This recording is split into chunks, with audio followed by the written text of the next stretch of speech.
a great privilege to welcome you to our survey of the Protestant Reformation. In our program, we're going to take you from the very beginning of the Reformation with Luther and show you how lives were changed, churches were spawned, and cultures were redefined and strengthened and forever marked by the power of the gospel that will bring us all the way to the American shores. This event that happens beginning in 1517, we celebrated on October 31st as Reformation Day, begins with Luther's nailing the 95 Theses to the church door in Wittenberg. It was an opportunity to debate the question of indulgences.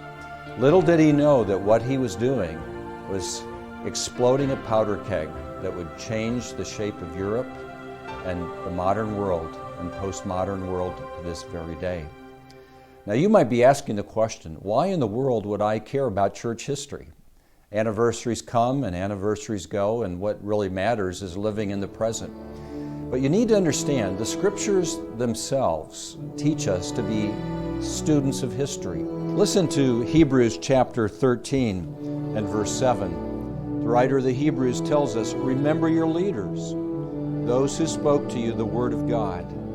Consider the outcome of their way of life and imitate their faith. Jesus Christ is the same yesterday and today and forever." In those classic words from Hebrews 13, we are commanded to learn from the lives of those Christians who've gone before us as they taught us the Word.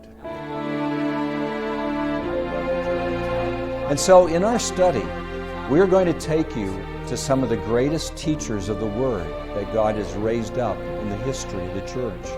The Protestant Reformation, following that principle of the Bible as the authoritative Word of God, was fashioned by teachers who taught people through catechisms and reforming movements to be absolutely faithful to the Word of God.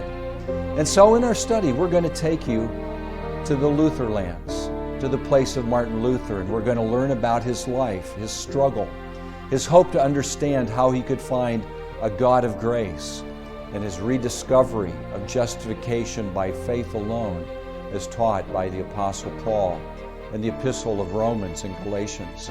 We're going to see how that beginning with Luther begins to work its way out in other contexts. Just a few miles away across the German boundary into Switzerland, there was another reformer studying the Bible by the name of Ulrich Zwingli in Zurich. And we'll see how this man also went back to the Bible. He found in Luther's ideas a common spirit, but he saw things differently. And we began to realize with the doctrine of the priesthood of the believer, every man studying the Bible with his conscience before God, sometimes different conclusions would be reached. And so between Zwingli and Luther, there are differences. And as that story continues, we'll discover the second generation of reformers will wrestle with what they've learned from Luther and Zwingli. And so a young John Calvin will come also to a Protestant faith. We'll find as we study Calvin that one of his great works were the Institutes of the Christian Religion, a book that's been translated in languages around the world and is still read and studied to this very day. The life of Calvin left a permanent mark as we find a distinction between Lutheranism and the Reformed faith. And Calvin will give the Reformed tradition its clearest exposition. And from that tradition we'll find other great reformers that will begin to take root and spread their faith throughout Europe and then throughout the world. And so from Geneva we're going to see how the Reformation moves us into England and Scotland. We'll find John Knox crying out, "Give me Scotland or else I die," bringing about the Presbyterian tradition from Scotland. We'll see how the Protestant reformers in England found their roots in Luther and Calvin and other Swiss reformers. And we're going to see how they were willing to lay down their lives as they stood boldly for a reformation of the church that took on a distinct form. We call it to this day the Anglican Church, the Church of England. It was Protestant, but it also kept some of the traditions of the Roman Catholic Church. And that becomes part of the Reformation tradition as well. We're going to find that as these great heroes of the Reformation come before us, that there are those that disagree with their movement. There will be heretics and heresies that will come on the scene. Of course, the most famous is that Spaniard, that MD by the name of Miguel Cervantes. And we'll realize that as he confronts the Protestant teaching of Calvin, that he will be guilty of a capital crime and he will be burned at the stake. And this then becomes one of the great beginnings of another reformational fruit. That is, what is the freedom of the conscience? How can a person go to the Bible and study it on his own and be able to teach it to others without being persecuted? And so we will find as the Reformation story unfolds that the Roman Catholic Church will persecute Protestants. But so Protestants will end up persecuting those that disagree with them. And so the Puritan tradition and the Pilgrim tradition will leave England and travel to America. And here in New England, in America, they will establish their congregational tradition. And they too will persecute others like Quakers and people who don't fit their tradition. And we'll come across an individual who is actually remembered on the Reformation Wall in Geneva, a man named Roger Williams in America, who establishes the first safe haven of religious liberty. He takes views that were not consistent with the Puritans of New England, and he establishes his Providence Plantation in Rhode Island and gives the birth of religious liberty.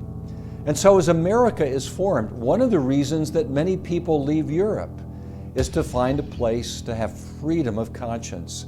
They came and established their own tradition. Maryland was originally a Catholic settlement. We know in New England there were Congregationalists. Virginia, Jamestown, was a place of the Anglican tradition. But in Pennsylvania, there was a city established by a Quaker, and William Penn establishes religious liberty in a city where brothers were to love each other, Philadelphia. It's in this city where Presbyterians came. They were so taken by the power of religious liberty that they literally changed the Westminster Confession of Faith to follow the practice of the freedom of conscience. And so we see that the story of the Reformation is very powerful. It changes the way people look at one another, at the way they look at government, the way they look at church, at other churches and other traditions. And as this story unfolds, you are going to see their experiences worked out on location through various scholars who tell their stories, and how that message of the Reformation was changed, how it developed, how it was transported to the New World, and how it took root in America. So the message of the Reformation continues to be relevant today as we discover why the Protestant movement was able to take on the Roman Catholic powerful church and shape a new church tradition, and yet in the process ultimately giving us one of the greatest freedoms we know in the world today, religious liberty. So come with us during this time to see the beauty and panorama of the great geographical sites of the Reformation, as we see people who are willing to suffer for what they believed in, and how they boldly as heroes stood for what they knew to be true from the Scriptures, and how the world we know today was created and given birth. What a wonderful way to remember those that taught us the Word of God, to imitate their faith, and to celebrate a tradition that will last as long as the Bible itself.